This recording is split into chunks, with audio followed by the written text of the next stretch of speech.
পুরুলিয়া পুরসভার 23টি ওয়ার্ডে এখন জঞ্জালের স্তূপ। কারণ গত 6 দিন ধরে কাজ বন্ধ রেখেছেন পুরুলিয়া পুরসভার প্রায় 400 জন অস্থায়ী সাফাই কর্মী। তাদের দাবি, মার্চ মাসের বেতন বকেয়া, এপ্রিল মাসের বেতন মিলবে কিনা তা নিয়েও রয়েছে অনিশ্চয়তা। ক্যান্সারে নেই আর ভয়, NCRI এ হবে এর জয়। আপনাদের ভরসা নেতাজি সুভাষচন্দ্র বোস ক্যান্সার হসপিটাল। এই প্রেক্ষাপটে বকেয়া বেতন মেটানো এবং বেতন বৃদ্ধি না হওয়া পর্যন্ত কাজে যোগ না দেওয়ার সিদ্ধান্ত নিয়েছেন পুরুলিয়া পুরসভার অস্থায়ী সাফাই কর্মীরা। আমাদের সময় মতো বেতন দিতে হবে আর বেতন বৃদ্ধি আমাদের বাড়াতে হবে। 1 থেকে 10 তারিখের মধ্যে আমাদের সমস্ত কর্মীকে বেতন দিতে হবে। একটা বেতন ডিও আছে আর একটা রানিং। ওনাদের সঙ্গে আমাদের যোগাযোগ করা হয়েছে। মূল তো টাকা দিতে হবে। মার্চ মাসের বেতনটা শুধু বাকি আছে। তো মার্চ মাসের যে বেতন দিতে গেলে যে টাকা মজুদ, সেটা এখনও পর্যন্ত আসেনি। সাফাই কর্মীদের এই সিদ্ধান্ত ঘিরে আবার সামনে এসেছে পুরুলিয়া পুরসভার অন্দরে তৃণমূলের কোন্দল। তৃণমূল পরিচালিত পুরসভার চেয়ারম্যানের বিরুদ্ধে ক্ষোভ উগরে দিয়েছেন তৃণমূলেরই কাউন্সিলর। পুরুলিয়া পৌরসভার পৌরপ্রধান আমাকে কাউন্সিলর হিসাবে মনে করেন না।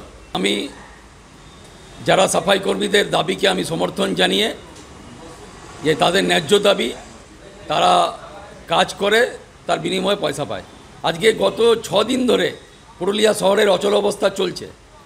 মাননীয় পৌরপ্রধান, আমরা সিনিয়র কাউন্সিলর, আমাদের সঙ্গে কোনো আলোচনা করেন না।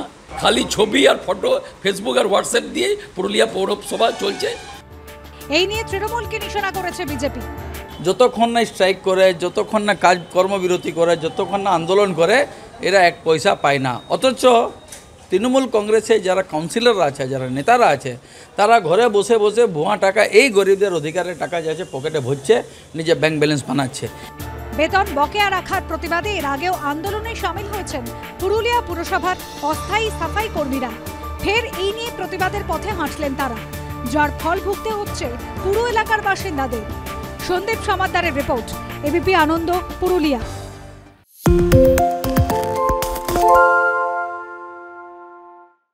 আরে চাটা দে। এই আমার একটা চা দেন। কি হলো আমারটা? বাংলা পক্ষপাত চায় না, বাংলা খবর চায়। বাংলা খবর, বাংলার খবর।